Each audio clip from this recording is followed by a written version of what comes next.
মা যখন কাছের জিনিস ভাঙে। লা লা লা লা।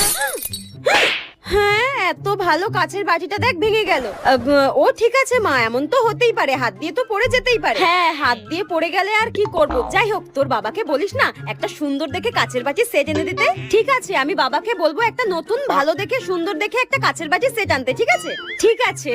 আর আমি যখন কাছের জিনিস ভাঙি।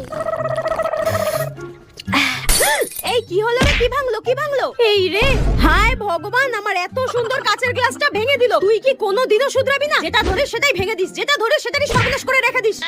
তুমি এরকম করে বলছো কেন মা? সেদিন যে তোমার হাত থেকে একটা কাচের বাটি পড়ে গেল, তখন কি আমি তোমায় কিছু বলেছি নাকি? একদম মুখে মুখে তর্ক করবি না, হ্যাঁ? আমি তো সেদিনকে কাজ করতে করতে হাত দিয়ে পড়ে গেছিল, তাই ভেঙে গেছে। তুই কি করছিলি? হ্যাঁ, কাচের গ্লাসে জল খেতে হচ্ছিল, স্টিলের গ্লাসে জল খেতে পারিসনি?